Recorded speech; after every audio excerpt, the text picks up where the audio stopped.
Hey, it's Ophi, the AstroTwins, back for another round of Starstruck with the lovely Mecca Woods. Hey, everyone. My Sag sister. You might know her as the Mechanism on Twitter, where she can be counted on for spicy Sag tweets and opinions.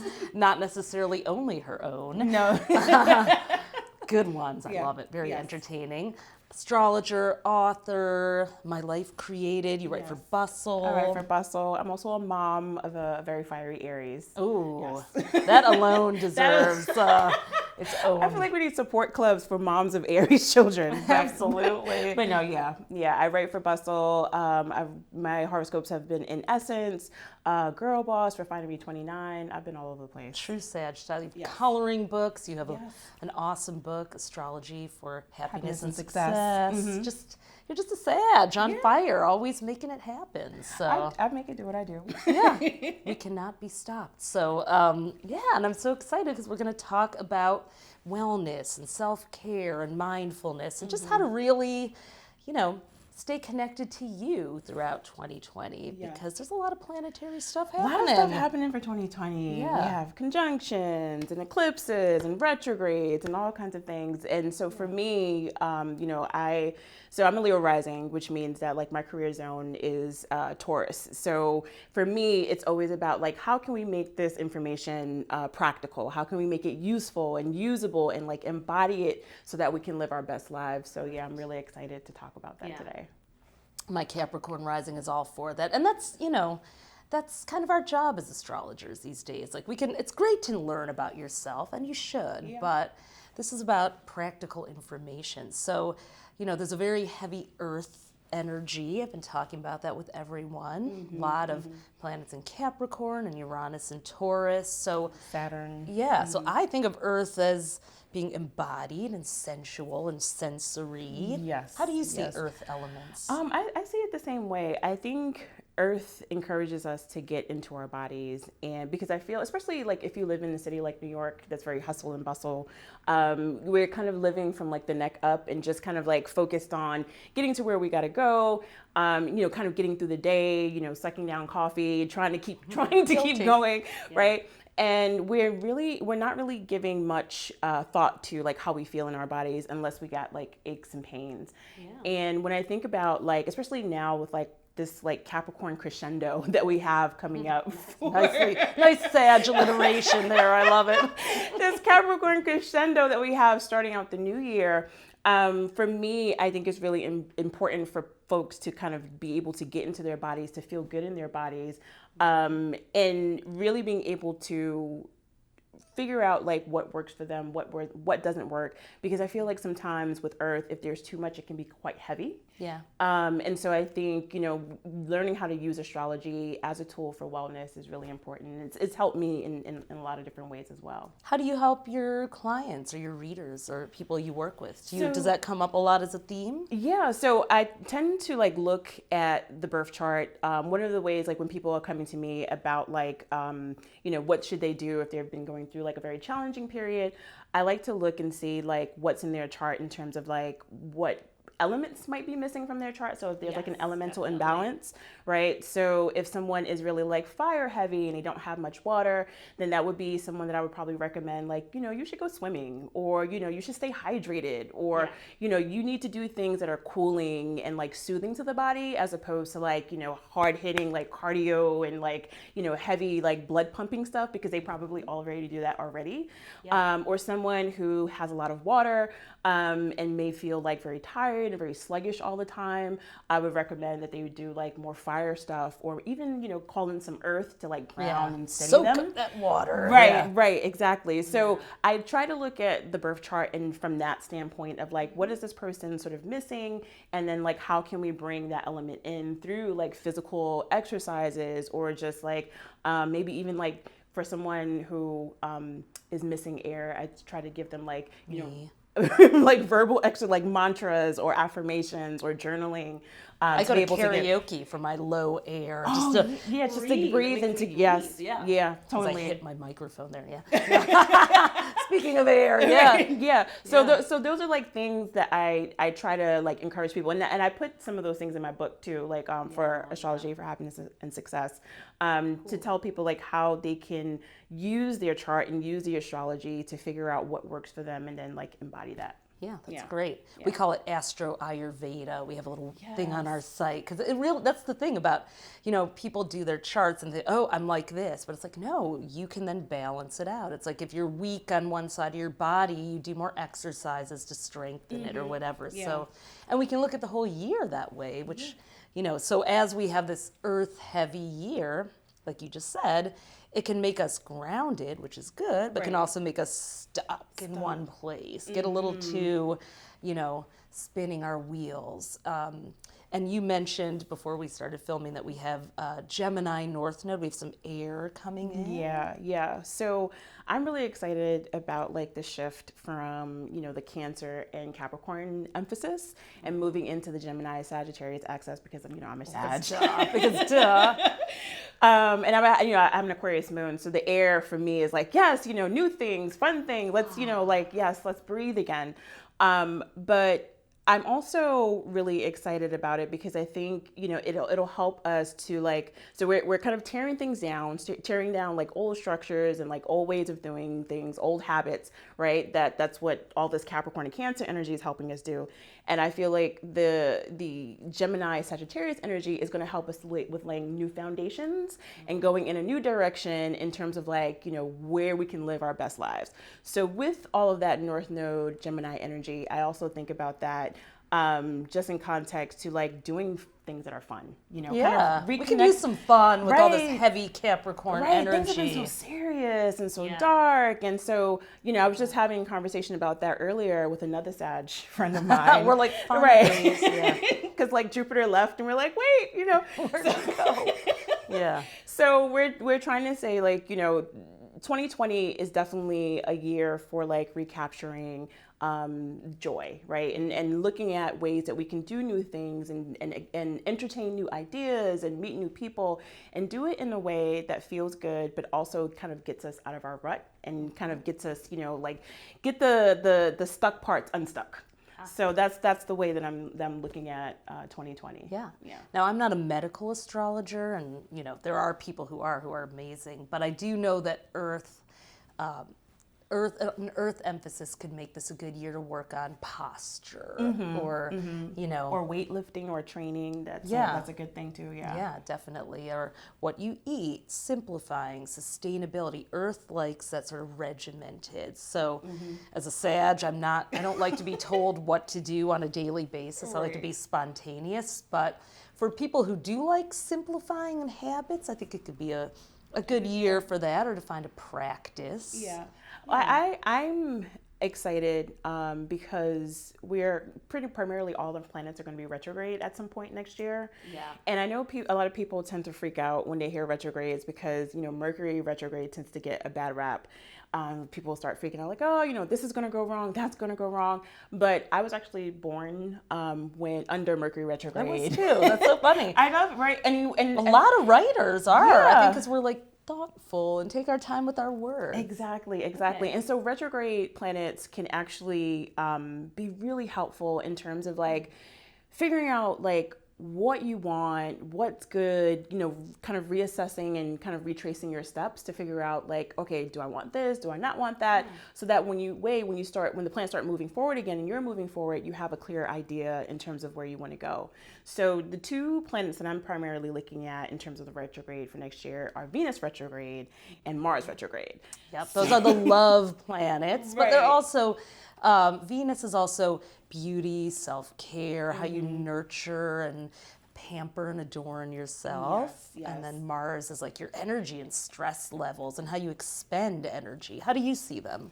So when I think about Venus and Gemini, especially, retrograde, I think about like reconnecting with friends, right? I think, in terms of where we are, the Capricorn crescendo is showing us that we can't do it alone, right? There's a lot of emphasis that is put on like self-sufficiency and kind of like, soldiering through and being your own, I guess, being the captain of your own ship, so to speak. Keeping that stiff upper lip and just enduring. Yeah. Right. But at the same time, like the flip side of that is feeling very isolated and very lonely and, having a lot of undue pressure or burden on oneself, right? And that's where all the stress and the anxiety and like the depression and things like that can come from. So at the end of the day, we need people, right? And so when I think about that Venus retrograde, it's there to help us to reassess our relationships with others, but more so I think it's a really good time for us to reconnect with the people that we love, especially after like coming out of like a very busy, holiday season, the hustle and bustle of every day.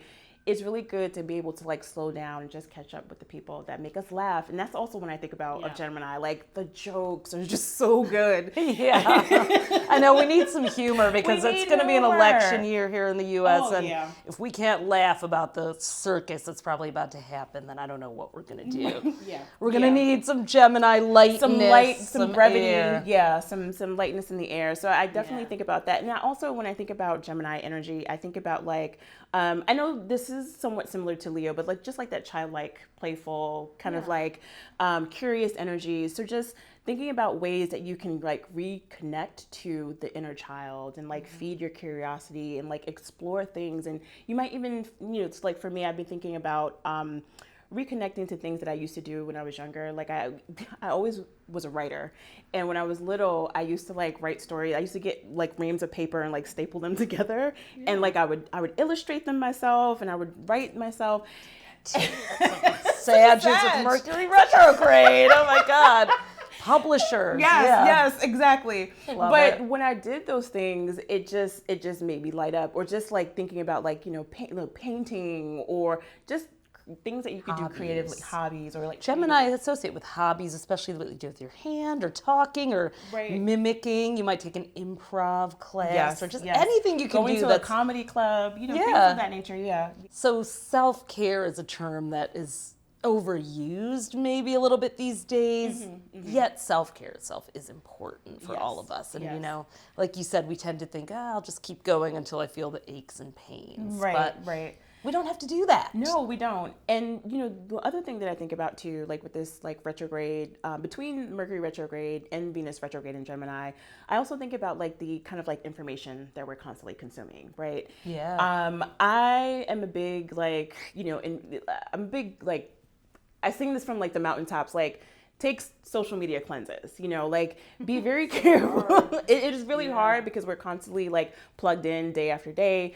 But I really think that it's kind of like unnatural for us to be bombarded with news 24/7. And a lot of the news tends to be very heavy. And this is actually something that I talk about like in my book too, because I talk about that for like Gemini specifically, of like be very careful of like what you focus your mind on, because that becomes your reality.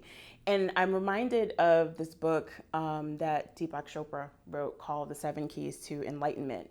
And in it, he talks about like how we, like the mind exists for us to use and not the other way around. So like whenever we're like caught up in like worrying about the past or worrying about the future or like in the space of like not being present to the moment, it's like we're robbing ourselves, of being able to create and able to like rest and relax. And so he talks about like different things that, you can do. So like, I really like the idea of like when we're in that moment of like being frazzled or like worry, of like just kind of bringing ourselves like back to like the present moment, either through like a scent that's in the air or a color that we see or something that we hear, or just with breath too. And that's good for the air and the earth theme to just get grounded, because I think between all the Capricorn earthiness, there's going to be maybe some worrying. We could go to that. And then the air could get us scattered.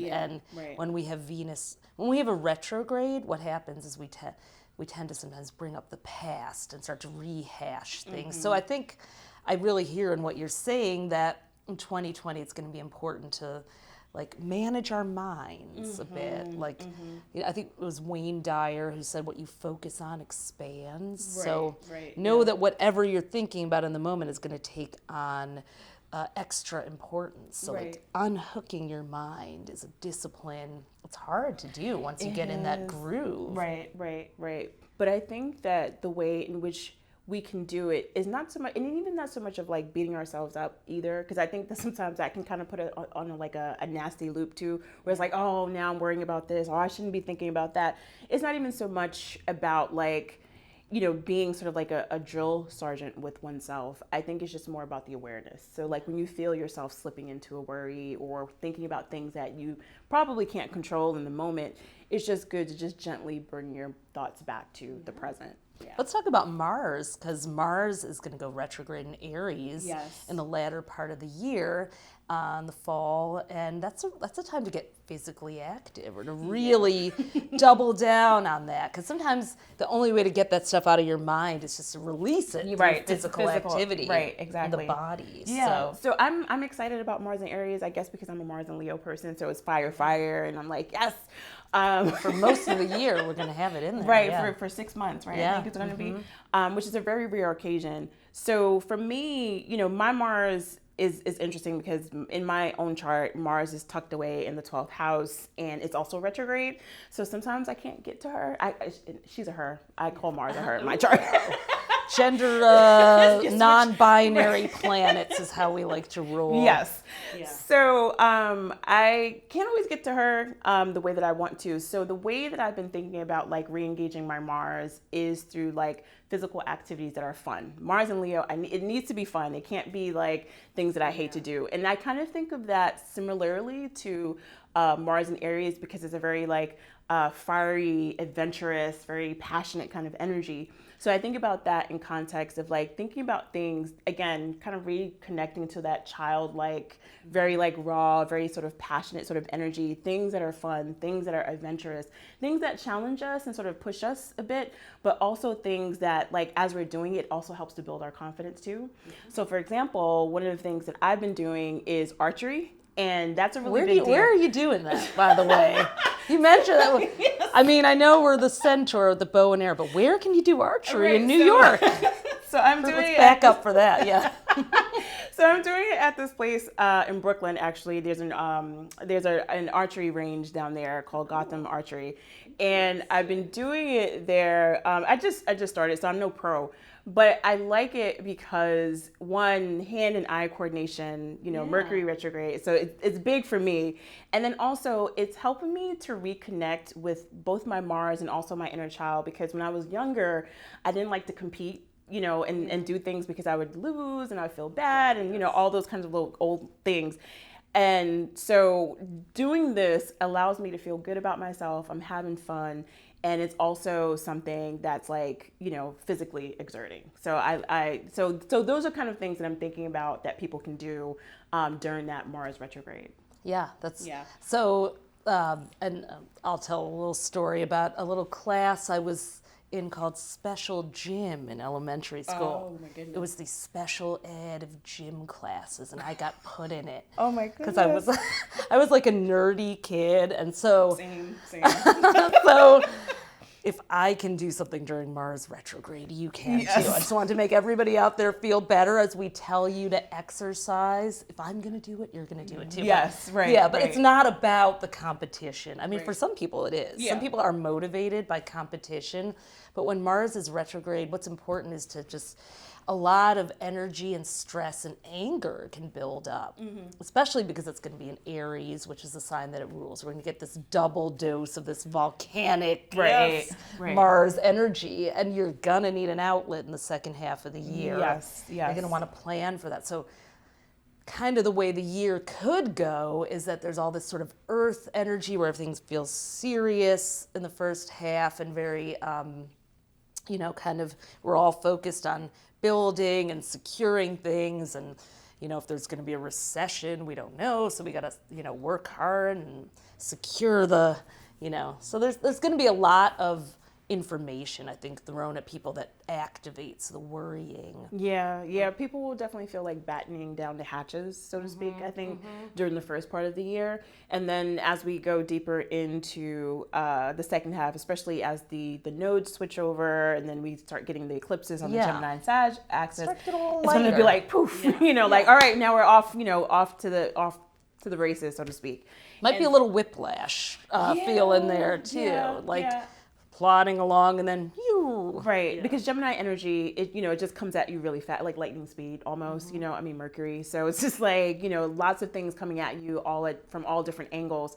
So I think in order for us to be able to get into that shift gradually so that we don't get the whiplash, I think it'll be really important to kind of like just being aware of it, but also like being ready with like different ways that you can embody that energy. Because to me, when I have Saturn too, sits very heavy in my chart in my first house. So constantly thinking about like embodying things as a way to make peace with the energy or call the energy in that you're looking to utilize. How do you do that? Like, give me an example. So that sounds interesting. Yeah. Okay. So, for example, like I mentioned, my Mars is tucked away in the 12th house. So sometimes trying to get going or doing things or even just getting angry about things are sometimes things that are elusive to me. The 12th house, for those who are new to the astro speak, is the sort of hidden part of the chart. And then Mars is almost the opposite. It's very in your face. So to have it tucked in this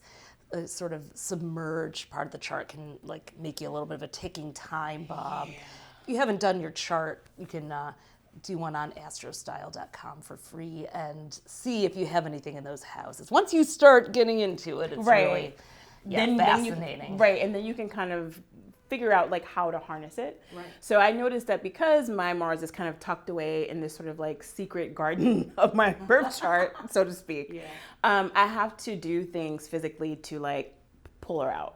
So either that's through like, maybe lifting weights or doing something physical, or it has to do with like anything involving like some sort of like competition, or even just doing things where I have to like be in front of a crowd where I have to lead or like speaking in public. Yeah, like that's the way that I kind of like pull that Mars out of that 12th house and get her going by purposely putting myself in things that may feel a bit uncomfortable, but as I'm doing it, it helps me to build my confidence and also helps me to channel my Mars in a healthy way. So how do you get past the fear? Because a lot of people are stopped by, we all have the great, especially because this is here airing at the new year when we come up with all our resolutions and intentions. So like, how do you get yourself over that threshold of like, I know I should do this, but I'm scared. So how do you get the fear out of the way? That's a great question. And I feel like this is actually a good question as we're going into that Gemini-Sag dynamic too, right? Because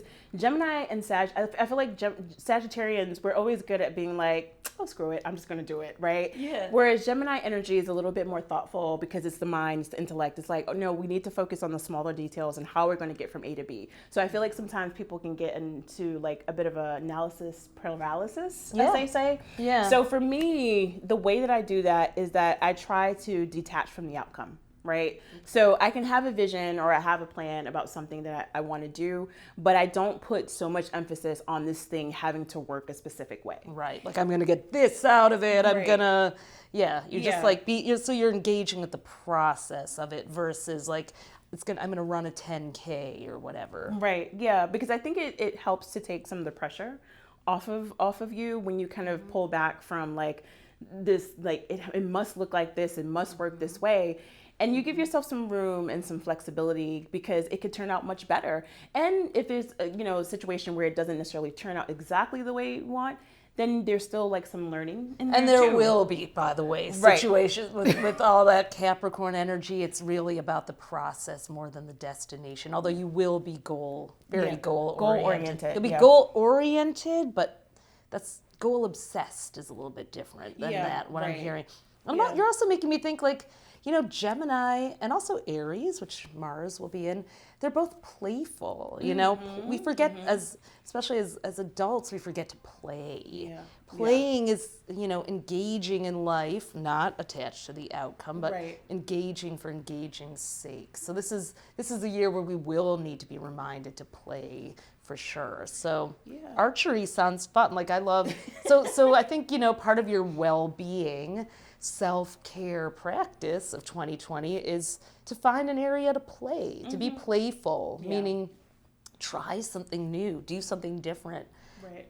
Fail, be messy, or even reconnecting to something that you maybe used to love to do, and maybe you forgot it, and then do the retrogrades will kind of say, oh hey, you used to love to do painting or boxing or whatever, and like reconnecting with that and reclaiming a part of yourself is also a good thing too. Yeah, and that has been hard to do over the past couple years with the Cancer and Capricorn eclipses and nodes. It's been very emotional and work, and it hasn't really been a lot of play. Even with Jupiter and Sag, I don't think it's been a lot of play. So no, I feel like Saturn, specifically because we have the South Node in Capricorn, and Saturn and Pluto have been sitting on there, and those planets are they're like the heavy hitters. When we talk about astrology, like they're not like playful energy like Venus, or soft, cushy energy like the moon. Like Saturn and Pluto, we've all been in boot camp. Right. They'll come in, knock your door down and be like, we're here, where like Venus might give like a little, light tap or something of that nature. But those planets, because, Capricorn energy is also about like maturity and like age and, wisdom and thinking about the long term. I think that's why things have been so like serious. I don't know about you, but I feel like the last year or two I've been like, I've learned so much. I invested in that. Those are the kind of things I find myself saying and talking about, or, and not really talking about fun and play and that kind of thing. Yeah. I've even for me, I've experienced a lot of career growth, right? Yeah, so that's definitely. very Saturn, very Capricorn. I'm a mom, so like my daughter, she's 19, so she's going through her milestones. So there's a lot of like family stuff, a lot of like professional stuff, a lot of growth in those areas, right? Reality, a lot of reality, which is important, but reality, it's sort of reality in terms of this is what's right in front of me, so I will respond to that, versus like looking out there and imagining that kind of, it hasn't been the light and fluffy ask, believe, receive kind of, which now feels like almost like we need to bring back a little bit of magical thinking maybe with the Gemini. Like I was thinking Gemini's Peter Pan, and being a mom myself of a 9-year-old, I've had to watch that movie recently, and the Never Land, or the kind of believing you can fly sort of thing, I'll take some of that with the Gemini, or like Harry Potter, those. I've definitely been thinking about that too, and also kind of watching. I've been finding myself too, like watching movies that I used to watch with my daughter when she was small. It's funny. I think that's more the Cancerian energy side, because it's also been making me kind of teary. Totally. Like, remember when we used to watch The Lion King? Or The Little Mermaid and those kinds of things. But no, I think I'm definitely in agreement with you in terms of like, looking for things that make you laugh and that, feed that like childlike wonder and curiosity, because I think those are going to be the things that save us during the challenging times, during the times when, the pressure is on and we have to get, things done and we have to go into work mode. There's a time and a place for all of that. But I think, in terms of like our well-being and making sure that we can be our best selves, we have to be able to do things that help us to recharge and take a breather and take a breath and, not be able to like lose ourselves in the midst of all of that. So, and to that point, you said at the beginning, we need other people. Like, I know if I'm left to my own devices, I will sit in front of my computer for 14 hours, or from the moment I wake up until, an ungodly time. Like, I haven't showered and the sun is setting, but I got so much done.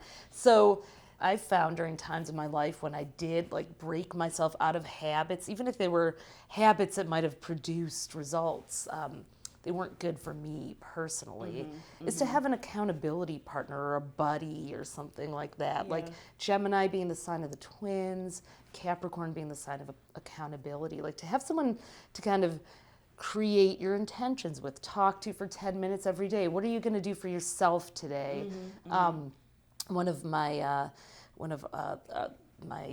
Virgo friends, Mary Lofgren, who has the School of Sensuality or Sensual Arts, formerly Kitty Cavalier. She does a celebration call. She sent out an email that she finishes her day with a text with a friend about what they're celebrating about the day. I thought that was just such a great, so which I want to talk about rituals because people are really into having rituals, but I don't know if you get asked this. I get asked a lot, like, what's a ritual I could do for the new moon or full moon? So I want to ask you what you think about this. Like, when do you think is a good time to do astrologically themed rituals? And do you have any favorite ones? So I like to do rituals around the new moon and full moon.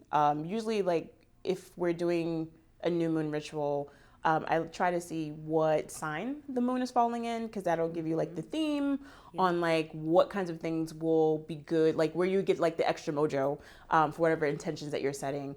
And then with the full moon, very similar sort of thing. Full moons are always good for like releasing or like letting something go, or if we've been working on something that you want to share the news about, full moons are always like really good times to do that.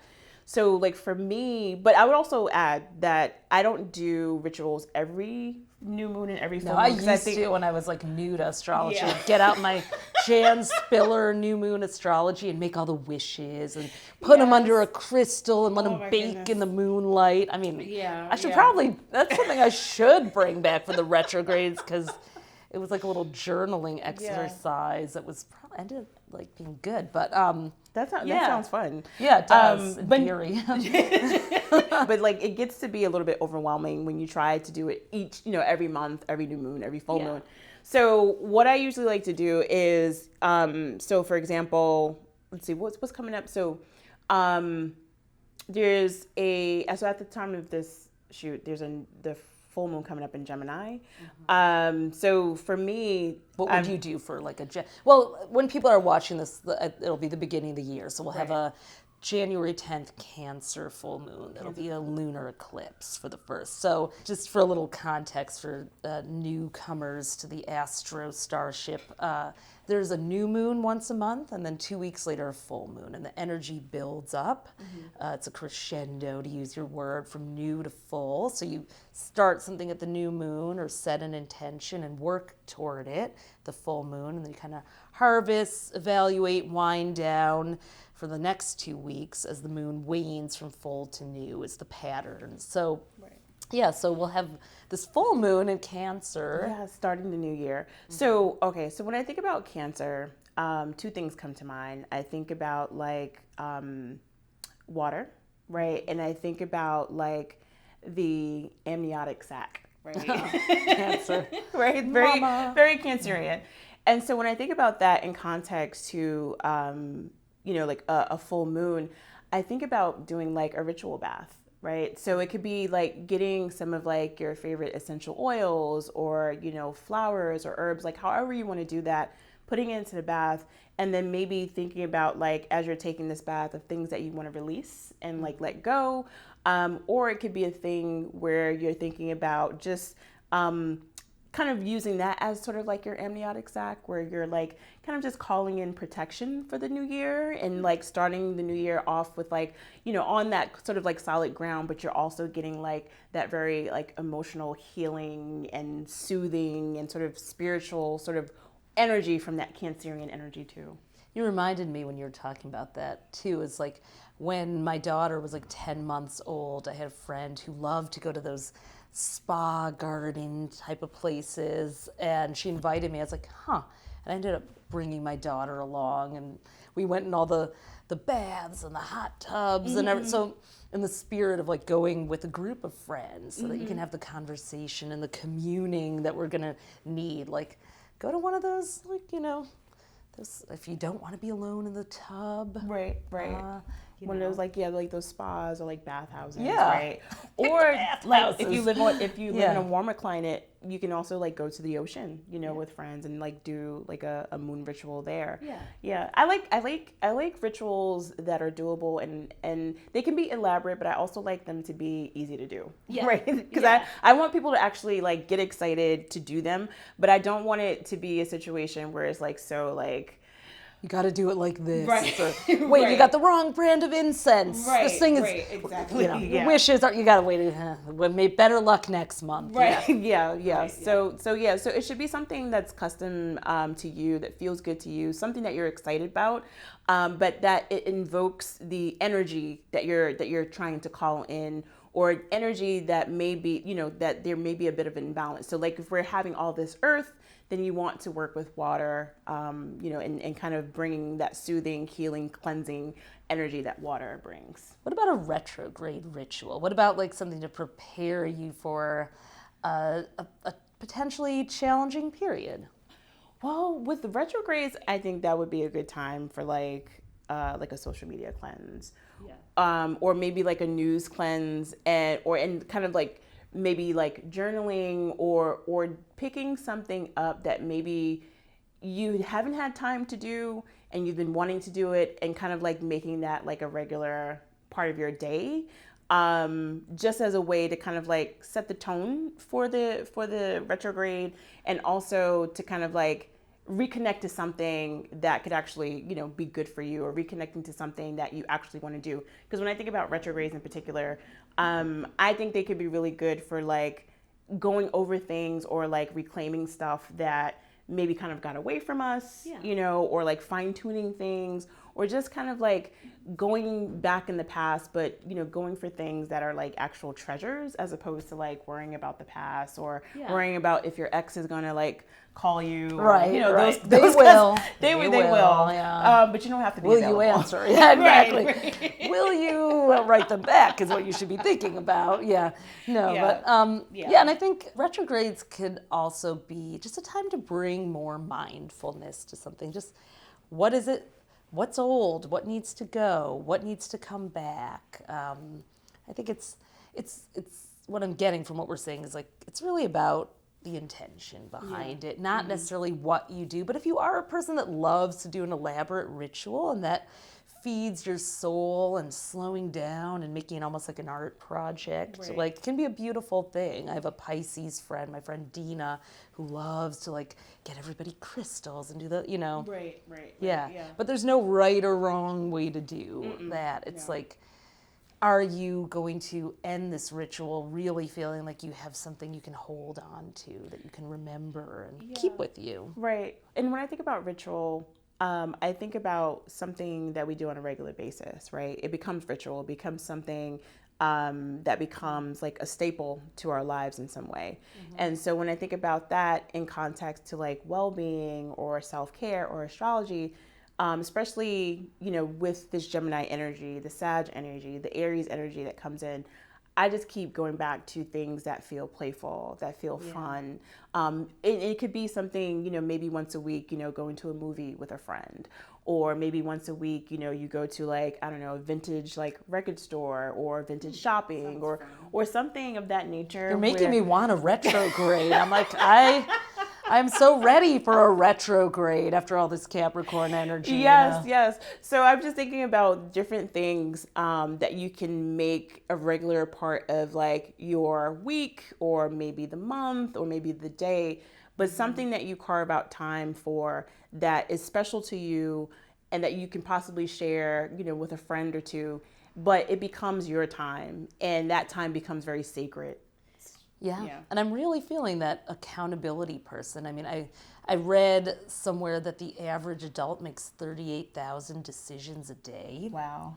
So it's really hard, remembering your intentions is really hard. So having a witness, having, whether you write it down and put it somewhere, or have your friend that you text or, hey, are you still celebrating? Or, hey, are you, even you have Gemini is very verbal, Gemini Sag. So having a word, even if it's like a guiding word, like I have a guiding metric that I call contagious ease, like the opposite of disease. But like if contagious ease is present, like there's an ease and it spreads around and, you know, infects everybody with a sense of fun, then this is the right direction. So I look for contagious ease in things. And if it's not there, I'm like, either there's a bottleneck in the system or this isn't the right thing for me to do. So having something like that for yourself. Yeah, I think it's great. And then I'm also reminded too of like the time when I was working on my book, my first book, and I don't think I saw the light of day for a while. And it was so funny because I had to tell people, like, please check on me. Make sure I'm eating, you know, make sure I'm like showering, like, please, because it was so easy, like you were saying, like to just get sucked into something and then 12 hours would go by and I'm like, have I been outside yet? Have I eaten yet? And so luckily, you know, I had friends who like would check on me. And then like I have my cousin / best friend who's a double Pisces, and she's really good at being like, hey, let's blow off work. And, you need those people in your life, you know, like let's blow off work, let's go see a movie, let's go, you know, dancing, let's go, you know, do these things. And I'm so grateful to have like friends like that in my life who can check up on me and like encourage me to like have fun. And I think that again will be part of the story that's unfolding for us for 2020 is like the accountability partners, the friendships, the connections, and even making new friends, right? So if you might find, I know, you know, some people, they might feel a bit like, you know, socially awkward or a bit apprehensive about making new friends, right? But I think it's easier when you can do things where you have shared interests, right? Or doing things that you can like connect with people naturally as opposed to like forcing a conversation or like feeling like you're schmoozing or those kinds of things. You don't have to go to a networking event, but you got to show up. You know, there was this old Garmento guy that I met back in another part of my career who would always say, he's like, you go, you get. And it's like, you got to go, just go. Like put on the shoes and go in 2020. I'm really getting from our conversation, like, look, we don't know. It's going to be a historic year. That's the euphemism for potential, I don't know what. I can't say it on camera. Well, sure I can, but I won't.